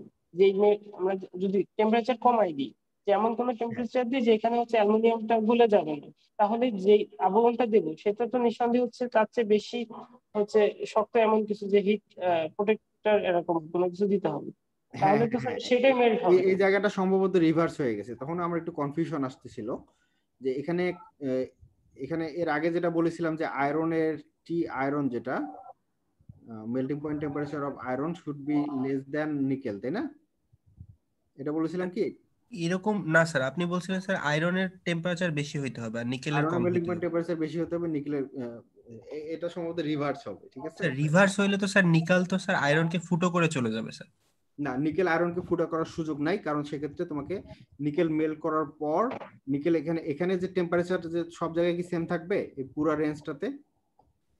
না স্যার, টেম্পারেচার ডিস্ট্রিবিউশন দেখি, এখানে টেম্পারেচার থাকবে অনেক হাই। এখান থেকে যদি আমরা শুরু করি, টেম্পারেচার এরকম করে এখানে অনেক হাই থাকবে, তারপর আস্তে আস্তে কিন্তু টেম্পারেচার ড্রপ করছে, ঠিক আছে? আমরা যত এদিকে যাব টেম্পারেচার ড্রপ করবে, তো আমরা চাইলে টেম্পারেচার কন্ট্রোল করতে পারবো। তাহলে বেস মেটালের মেল্ট করার পর সেই মোল্টেন মেটালটাকে সারফেসের মধ্যে যখন পড়বে, তখন কি ধরনের টেম্পারেচার আসবে সেটা আমি চাইলে কন্ট্রোল করতে পারবো। স্যার এখানে ব্লু কালারের জিনিসটা কি? এই যে পানি কুলিং, এটা কুলিং ওয়াটার সাপ্লাই, কারণ এখানে তো কন্টিনিউয়াস হিট চলতেছে না, সেটাকে কুল করার অপশন রাখতে হবে। কুলিং ওয়াটার কিংবা হচ্ছে কুলিং অয়েল যেটাই হোক না কেন দেওয়া হয়। আচ্ছা, এরপরে অ্যাডভান্টেজ ডিসঅ্যাডভান্টেজ গুলো তোমরা ইজিলি করে নিতে পারবা। স্যার কার মানে মেল্টিং পয়েন্টটা বেশি থাকতে হবে, একটু আরেকবার একটু বলবেন? আচ্ছা, এটা হচ্ছে আমরা যে মেটাল দিয়ে কোটিং করতেছি, হ্যাঁ, এটা হচ্ছে অ্যাপ্লিকেশনের উপর ডিপেন্ড করবে। আমি যে রকেটের অ্যাপ্লিকেশন যেটা দেখালাম, ঠিক আছে, রকেটের অ্যাপ্লিকেশনে আমাকে কি করতে হচ্ছে, আউটার লেয়ারটাকে এমন একটা মেটাল দিতে হচ্ছে যেটার টেম্পারেচার অনেক বেশি, হ্যাঁ, আর ইনার লেয়ারটা আমি জাস্ট কনস্ট্রাকশনের জন্য অ্যালুমিনিয়াম ইউজ করতেছি লো টেম্পারেচার। এই ধরনের কোটিং অ্যাপ্লাই করার ক্ষেত্রে তোমাকে কি করতে হবে, আমি যে মেটাল পাউডারটা এখানে ইউজ করব সেটার মেল্টিং পয়েন্ট টেম্পারেচার অনেক হাই হতে হবে, ঠিক আছে? হ্যাঁ, তাতে হচ্ছে ফ্রিকশনের কারণে সেটা মেল্ট হয়ে না যায়। আবার অনেক অ্যাপ্লিকেশন থাকতে পারে যেখানে হচ্ছে তোমার এই কোটিং ম্যাটেরিয়ালটা হচ্ছে অন্য পারপাসে সার্ভ করবে, ফর এক্সাম্পল করোশন, ঠিক আছে? অনেক মেটাল আছে যেটা হচ্ছে তোমার স্ট্রাকচারালি অনেক স্ট্রং, বাট সে সি ওয়াটারের সাথে কম্প্যাটিবল না, তাহলে সেক্ষেত্রে নিচেরটা হচ্ছে স্ট্রং হলো, উপরেরটা হলো কি এমন একটা মেটাল আমাকে কোটিং করতে হবে যেটা হচ্ছে তোমার মানে কপার, ফর এক্সাম্পল কপার হচ্ছে অনেকটাই হচ্ছে ওয়েদার রেজিস্ট্যান্ট, ঠিক আছে? তাহলে সেক্ষেত্রে আমি যদি অ্যালুমিনিয়াম কিংবা স্টিলের স্ট্রাকচার তৈরি করার পর তার উপরে কপারের কোটিং করতে চাই, সেক্ষেত্রে আমার এই পাউডার মেটালটা হতে হবে কপার। এটা যে সবসময় এই আরেকটা জিনিস এখানে দেখো, এটা আসলে অ্যাপ্লিকেশনের কারণে আরো কনফিউশন গ্রো করছে। এটা যে সবসময় যে ইউনিভার্সালি যেটা আমরা মেল্ট করতেছি সেটাই যে হাই টেম্পারেচারের হতে হবে, মেল্টিং পয়েন্টের হতে হবে তা কিন্তু না, it depends on the application. K question করেছিল এটা, এই যে কম বেশি টেম্পারেচারের বিষয়টা? আমি বলছিলাম। হ্যাঁ, এটা কিন্তু ইউনিভার্সাল ট্রুথ বলা যাবে না। যে কোটিংটা always high temperature, melting point high always high temperature হবে, এটা কিন্তু তোমার অলওয়েজ ট্রু না। এই কারণে যে আমরা যে স্পেসিফিক এক্সাম্পলটা দিয়েছি রকেটের, সেক্ষেত্রে হয়তো ওই এরকম দরকার হচ্ছে। বাট অনেক সময় এমনও তো হতে পারে যে আমার অ্যাকচুয়ালি হাই স্টিলের melting point temperature is higher than copper, হতে পারে না? এখানে এমন হতে পারে না যে ভিতরের অ্যালুমিনিয়ামটা হচ্ছে এই প্রসেসে দেওয়া হয়েছে, মানে ভিতরের পাশটা রকেটের ভিতরের অ্যালুমিনিয়ামটা, বাহিরেরটা স্যার? হ্যাঁ, আবার এরকমও তো হতে পারে না, ভিতরেরটা হওয়ার সম্ভাবনা রকেটের কম, কারণ অ্যালুমিনিয়াম লাইট ওয়েট, এটা দিয়ে হচ্ছে ইন্টারনাল স্ট্রাকচার গুলো তৈরি করা যায়। বাট হচ্ছে ফ্রিকশনের কারণে যে হিট জেনারেট করবে সেটা হচ্ছে আউটসাইড সারফেসে করবে, তো সেক্ষেত্রে অনেক রিফ্র্যাক্টরি ম্যাটেরিয়াল দেওয়া লাগবে তোমাকে আউটসাইডে, ঠিক আছে? বাট আমি এখন যে এক্সাম্পলটা এখানে দিচ্ছি যে সি ওয়াটারে এক্সপোজ করার ক্ষেত্রে একটা স্টিলের ভেসেল আমি তৈরি করছি, করার পর এর উপরে আমি হচ্ছে একটা মানে ফর এক্সাম্পল আমি ধরে নিলাম যে কপারের একটা কোটিং আমি দিতে চাচ্ছি, সেটা কি এখানে দেওয়া সম্ভব না? কি মনে হয়? দেওয়া সম্ভব স্যার, সম্ভব। তাহলে সেক্ষেত্রে এখানে এটা কিন্তু কোনো কংক্রিট রুল হিসেবে ধরে নিলে হবে না যে হচ্ছে যে মেটালটাকে আমরা মেল্ট করতেছি সেটা always high melting point temperature হতে হবে, নট নেসেসারি। এটা ডিপেন্ড করবে অ্যাপ্লিকেশনের উপরে। বাট তোমাকে মাথায় রাখতে হবে যে এখানে প্রপার জয়েন করার জন্য তোমাকে যখন এই ড্রুপলেট গুলা অর্থাৎ লিকুইড ড্রুপলেট গুলো যখন এই ওয়ার্কপিসের মধ্যে হচ্ছে স্ট্রাইক করতেছে, তখন যেন টেম্পারেচার এমন হয় যে বেস মেটালটাকে যেন কিছুটা হলেও মেল্ট করে, otherwise there will not be a permanent joint. Sir plasma jet welding এর স্যার কি এই একটাই কি স্যার অ্যাপ্লিকেশন যে মানে এটা শুধু উপরে ফিলার মেটাল স্প্রে করবে? হ্যাঁ, এটা মোস্টলি হচ্ছে সেটা, এটাই কাজ। এটা হচ্ছে কোটিং এর ক্ষেত্রে, কোটিং এবং জয়েনিং। তুমি চাইলে হচ্ছে যে দুটো ওয়ার্কপিস মনে করো যে এইভাবে আছে, এসপি প্রিপারেশন করে রাখছো, ঠিক আছে? এটা কি করা যাবে না ওয়েল্ডিং এই প্লাজমা দিয়ে? জি স্যার, করা যাবে স্যার। এটা ফিলার মেটাল হিসেবে কাজ করবে, পাউডার আমি যেটা দিব সেটা ফিলার মেটাল হিসেবে কাজ করবে। জি স্যার। অ্যাপ্লিকেশন তো হচ্ছে যে তোমার ইউজেস এর উপরে, তুমি আসলে কোন ওয়েল্ডিংটা কোথায় ইউজ করবা, এটা হচ্ছে তোমার ইকোনমি, তারপরে তোমার হচ্ছে ক্যাপিটাল কস্ট, এগুলো অনেক কিছুর উপর ডিপেন্ড করে, তাই না? তো এটা হচ্ছে সাধারণত কোটিং এর ক্ষেত্রে মোস্ট ইকোনমিক অথবা হচ্ছে মানে মোস্ট ফিজিবল। বুঝতে পারছো? জি স্যার, বুঝতে পারছি স্যার। কেস বাই কেস আসলে ভেরি করে এই জিনিসগুলো। আর একটা প্লাজমা ওয়েল্ডিং এর ক্ষেত্রে আরেকটা জিনিস আছে, সেটা হচ্ছে যে plasma welding gives out ultraviolet and infrared radiation which is not good।